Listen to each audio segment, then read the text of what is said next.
I've noticed that once people reach their 30s, dating dynamics really open up. It's a stark contrast to the teenage and 20s years where it's mostly women chasing a few top men, while average men seem clueless. I've had a long-term relationship with a girl who was a bit eccentric like me, and our relationship was fantastic. The interesting thing is she would have dated me back in the day as well. The relationship was easy and comfortable for both of us because my flaws were seen as cute or endearing, and vice versa. When I dated an attractive woman who would have never dated me in the past, I realized that the initial months up to a year were fun due to our differences in novelty. However, later on, it became exhausting for me as I found myself chasing her validation, and she was much more critical of my faults. This eventually led to less intimacy and reduced relationship satisfaction. I truly believe the relationship shines only if the woman is actively happy with her partner as a first choice. Men really don't require much. It's like you'll never experience her fun-loving and sexy side if you're not her first choice. Is that your experience? Edit. The central point of this post is the concept of choice and being sensible. When a woman lets her romance and attraction lead her in her 20s, she is choosing by impulse. At some point, she decides to be sensible and considers, how I get treated is more important than who I am with. It's self-serving. So now a man in his 30s shows up and is not being sensible. He thinks, oh my, she's attractive and amazing. But the feelings are not mutual. The woman is playing a game, and this behavior has become societally normalized.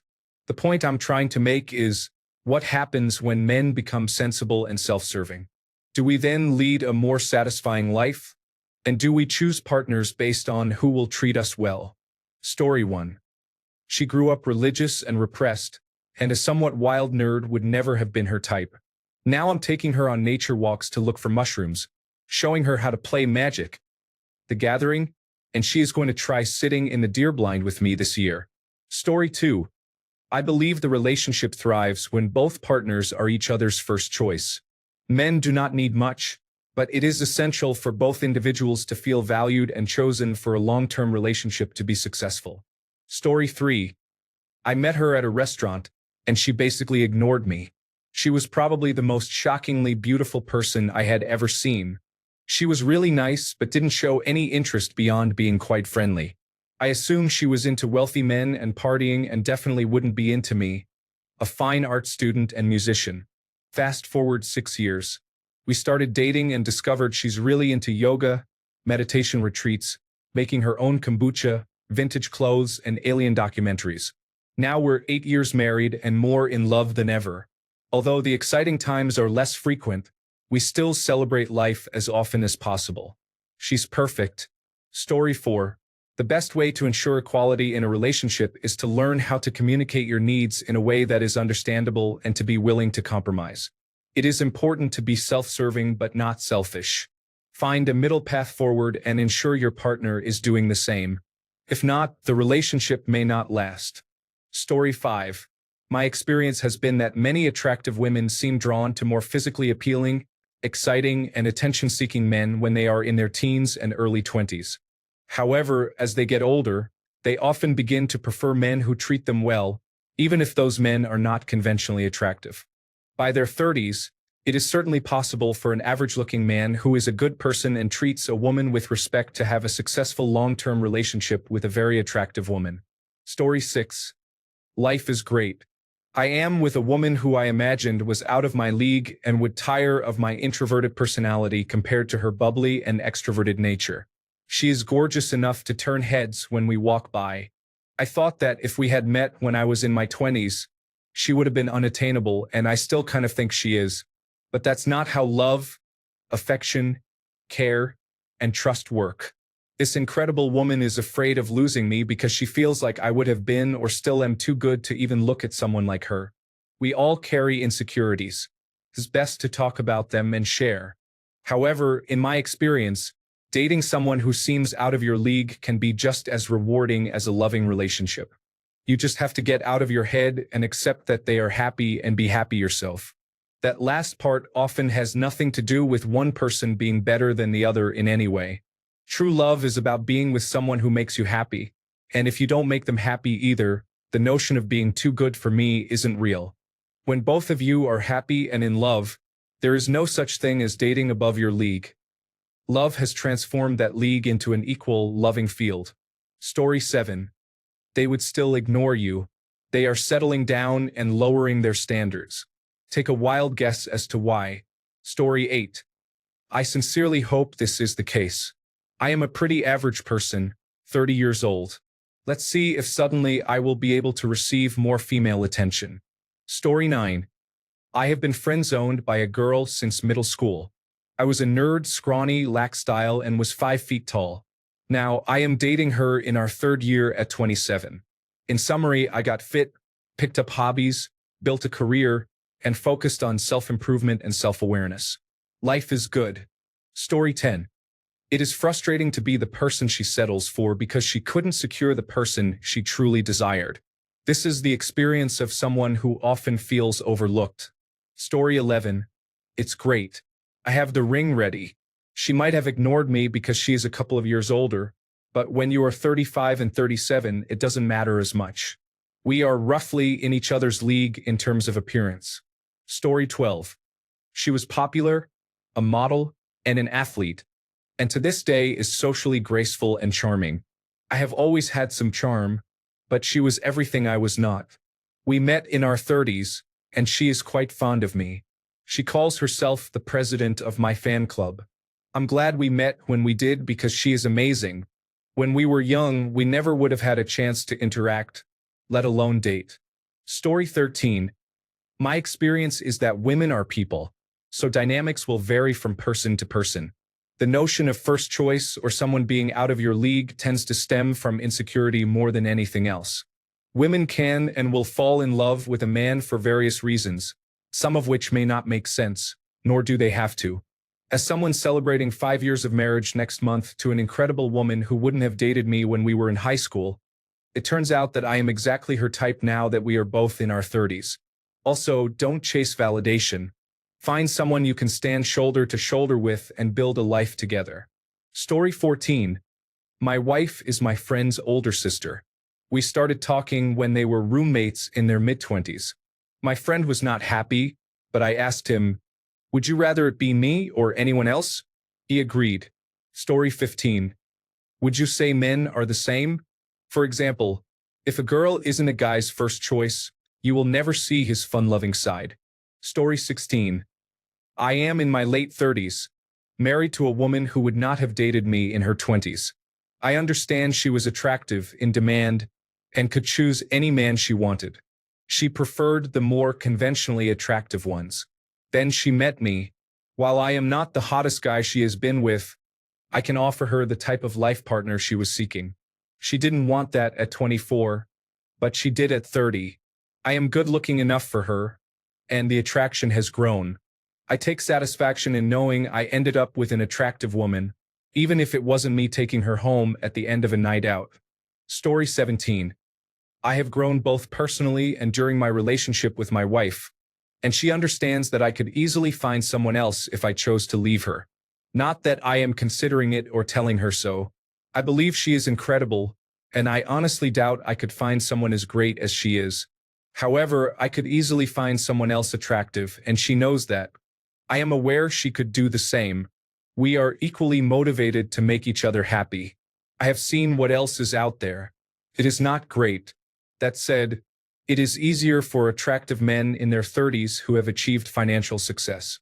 I would likely find a new, younger wife before my wife finds a new, younger husband. However, she will certainly have an easier time in the dating scene than I will. Story 18. Don't be the person she settles for. You will find yourself posting in a dead bedroom when she gets the ring and has kids. Some women come to realize they have high standards, even though they cannot match those standards and can date a man on equal footing. However, some who had their fun with men who were above their level may reach a moment of clarity, understanding that those men won't settle down. As a result, she may seek a partner who will accept her past in order to establish a relationship. Story 19. She treats me way better than anyone else I have ever dated, and she does not ask for much. We share some interests but do not depend on each other for all of our entertainment. Story 20. Settling is never the answer. Nobody deserves to be in a relationship where they are not their partner's first choice. Story 21. My wife literally told me, "The first time I saw you, it didn't seem like you were going anywhere. We've been married for 7 years and together for 12. Our relationship is great, but she didn't have any reason to give me a chance when I looked and acted like a slob." Women value their time just like men. If that time is spent on someone who won't be a good partner, that's time not spent with someone who will be a good partner. You're looking at the entire situation wrong. It isn't personal. People want to be happy and will make choices they believe will lead to happiness. No one knows someone's potential just by looking at them. Let go of that chip on your shoulder and go out and be happy with who you are. Women will pick up on it. Story 22. She wants you now because she feels she is hitting a wall. The men she likes have not changed in their attractions. Those men are no longer interested in those women due to age, appearance, and children. She now settles for the good guy because he will tolerate more. The good guy does not recognize his own value and believes she is an upgrade. No, she did not want you in her prime, but now that you are in your prime, she will settle. Story 23. I'm a woman, and here's my take. I know we are on r/AskMen, but I've dated my dream guy, and you know what? It ended up in flames. Genuinely, it was one of the worst relationships of my life. I then spent 3 years being single and asking myself, what do I want in a relationship? What do I want to bring to a relationship? What are deal breakers and what are non-negotiables? Am I someone I would want to date? No, at the time. How can I become someone I would want to date? What am I looking for long-term, e.g., kids, marriage, house, pets, career-wise? Then I met my current partner, and we were close friends for about a year before we got together. It's been 2 years now. He is not someone I would have dated as a teenager, but he is certainly not my plan B. I chose him because I put in the work and he did too. We get along, make each other laugh, support each other, and communicate about all those questions. Obviously, I find him attractive, but he isn't what was typically my type, and I wouldn't change him for the world. Story 24. It doesn't really open up. She is likely settling for you because all of the other men didn't want to. If you're not experiencing genuine burning desire, don't bother with that woman. Once you have that, you're not going to want to waste your time on women who don't exhibit this from the start. What does that look like? Well, I just had a woman, whom I had some mild interest in, fly herself 10,000 miles and pay for accommodation just so that she could spend some time with me. She's from a developing country, while I live in one of the most expensive cities in the world. It cost her the equivalent of 3 months' worth of her salary just to spend 3 days in my location. We had a good time, but I wasn't ready to take it any further. My ex-wife wanted to marry me even though I couldn't afford an engagement diamond. So I bought her a cheap $20 ring, and we signed the paperwork promptly. She was content and happy, and treasured me like there was no tomorrow. That's genuine burning desire. Have you ever experienced that? Because that means you're a woman's best option. When you have that, life with her is really easygoing. Story 25. My wife is physically out of my league. However, my personality, sense of humor, and confidence are what drew her to me. We share a similar sense of humor and values, so our relationship is strong. We have been married for 6 years and together for a total of 13 years. Story 26. I am not sure if I was ignored. My timing in college was poor. She was dating someone when we met. I think some sparks flew, but nothing progressed. We saw each other a few more times over the next decade as we both moved to different cities. Again, I was dating someone or she was, but there were still sparks. I was single and she was single in a third city where a mutual friend lived. We acted partially on those sparks and started dating long distance. My employer had an opportunity in her city, so I moved. We lived separately for a few years and have been living together happily since then. Story 27. I met my wife in our 20s. She was 22 and I was 26. She was gorgeous and had her head on straight, along with her own house, car, and professional career. I was recently single and living with my parents. I also had a professional career and a car, but I had walked away from my ex, leaving her our house and cash. Both my wife and I had careers that allowed us to see each other on a semi-regular basis. I would flirt with her and try to make her laugh, essentially giving my best efforts to impress her. She was clearly out of my league. A few months later, while I was working and minding my own business, she came up behind me, kicked me, and said, "I'm going out tomorrow night. You'll be there, right?" I tried to play it cool, though I'm not sure I succeeded. I showed up the next night where she said she would be. I saw her arrive, dressed to impress in a skin-tight playsuit. She looked phenomenal. We danced, drank, and kissed. Now, after 20 years together, 16 of which we have been married, we have 3 kids. My wife thought I would never ask her out, so she took the chance, believing I was out of her league. We are happy, we travel, we work. She is my everything, and I'm her pain in the neck. Story 28. Just date younger if you're worried about this. I don't understand why you are putting yourself in this situation if it seems so mentally taxing. Don't even bother. You control your own life. Story 29. You shouldn't look at it that way. They had their fun. Now have your fun. If you find one that you really like, go for it. Until then, enjoy spending time with the attractive women who now seem to be drawn to you. Story 30. The projection here is unrealistic. Men are complaining about attractive women settling. How are you treating these women better than the supposedly attractive men? Perhaps you should look beyond just appearances. Aside from their attractiveness, tell me something about these women. Or any women. Story 31. To answer your last line, we choose partners based on who will treat us well. You end up single and alone. Story 32. I am attractive and dated the average man in my 20s. However, I am also intellectual, creative, and open-minded. Throughout my 20s, I was politically progressive in a conservative area. My relationships did not work out for various compatibility reasons, and I also wasn't strongly attracted to them. The relationships were lopsided in that area. Now at 35, I know what I want to feel with a partner, so I am only dating men I am genuinely attracted to. These average men were not particularly good to me either, and many of them had mental health issues that negatively impacted our relationships. The idea that women in their 20s date who they want while older women settle is simply not true. It is a sexist belief that some men use to reassure themselves that they can still attract the hot women they feel entitled to as they age. This same belief is then used to blame women for entering into sexless relationships. Story 33. She only dated abusive men for a long time without realizing it until she got some therapy. She still struggles with "I don't deserve him" thoughts, but she's making progress. She's beautiful, darkly funny, and just a lovely person, way out of my league. I love her deeply. I wanted to elaborate after reading some comments and the original post beyond the title. She was never the stereotypical cheerleader type back in the day. She was just beautiful and more like a rock girl, semi-goth type. She used to be a lot angrier and was more inclined to fight than to compliment your outfit. I wasn't her backup. I was her. I'm going to try this one last time because this guy is amazing, and I can't pass this up. We knew each other years ago, but we were both married. We were both being smart and had many discussions about being picky and ensuring we found the right person this time. Personally, I ended pretty much every dating situation until I met her after my divorce. It was the same for her.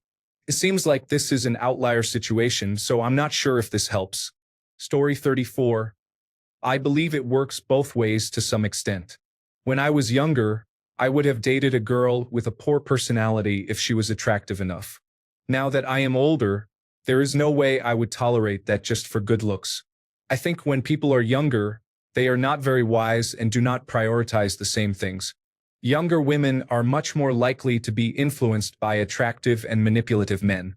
As they grow older and more mature, their discernment improves, and that type of man may become less appealing.